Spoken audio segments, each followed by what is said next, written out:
Ma question s'adresse à Monsieur le Premier ministre.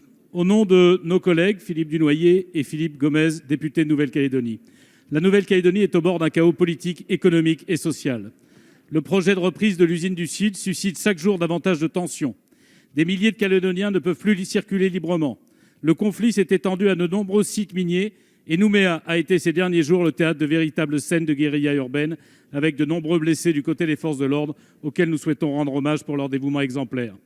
Les indépendantistes ont décidé de boycotter le groupe de dialogue créé par le ministre de l'Outre-mer dans la perspective du 3e référendum.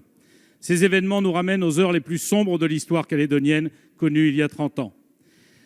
L'État doit désormais piloter au plus haut niveau ce dossier, à l'instar de Michel Rocard lors des accords de Matignon ou de Lionel Jospin au moment de l'accord de Nouméa.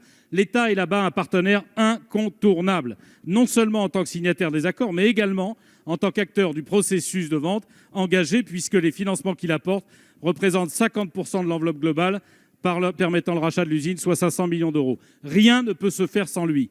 Le 4 octobre, au soir du 2e référendum, le président de la République avait appelé les Calédoniens à dialoguer et imaginer l'avenir.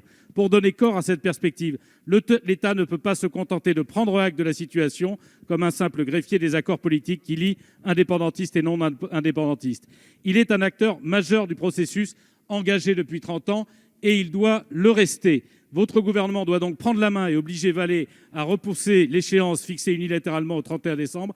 À défaut, il est à craindre que l'usine ferme avec 3 000 emplois au tapis et que la Calédonie continue à s'enfoncer dans les troubles à l'ordre public, constitutifs d'une véritable ornière économique et politique. La question des 2 députés calédoniens, Monsieur le Premier ministre, est donc la suivante. Quelles sont les initiatives que l'État entend prendre pour mettre un terme à la spirale mortifère dans laquelle s'enfonce la Nouvelle-Calédonie ? Merci, Monsieur le Président. La parole est à Monsieur le Premier ministre. Monsieur le Président, Mesdames et Messieurs les députés, Monsieur le Président Jean-Christophe Lagarde, je veux d'emblée vous dire combien je suis personnellement, avec le ministre Sébastien Lecornu, la situation en Nouvelle-Calédonie, non seulement parce que, vous l'avez dit, les événements récents sont préoccupants, mais parce que je sais la responsabilité du Premier ministre, historiquement, dans le suivi et la gestion de ce dossier. Je rappelle à la représentation nationale que les troubles récents qui ont éclaté, qui ont conduit à des blessures de plusieurs gendarmes et que je tiens ici à condamner fermement, comme vous l'avez fait, sont liés au transfert, ainsi que l'indique votre question, de l'usine du Sud, située sur la commune de Prony, l'usine Vale. Je veux rappeler à la représentation nationale, puisqu'il est question du rôle de l'État, que depuis des années, monsieur le député, vous le savez, pour sauver cette usine, qui n'en est pas à son premier soubresaut, l'État s'est massivement engagé en mettant, c'est de l'argent voté par la représentation nationale, plus de 500 millions d'euros sur la table. Plus de 500 millions d'euros sur la table.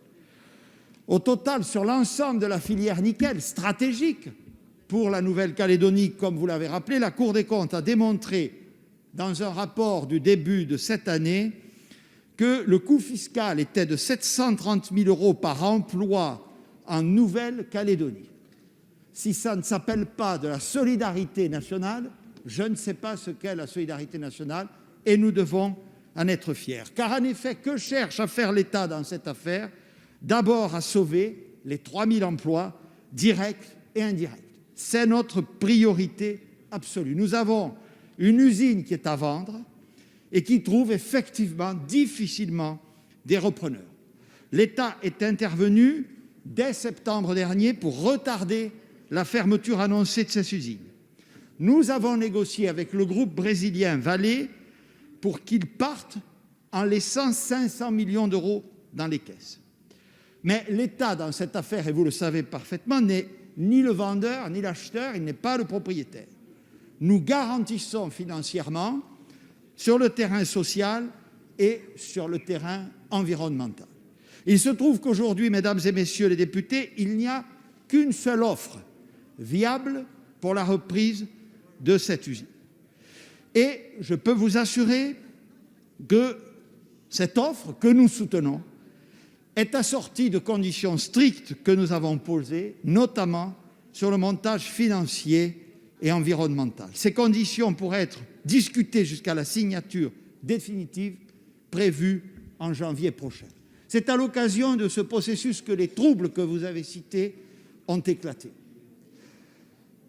Au lendemain du dernier référendum, j'ai envoyé sur place, dans les conditions sanitaires que chacun connaît, le ministre en charge des Outre-mer, qui a rouvert le dialogue avec l'ensemble des parties prenantes.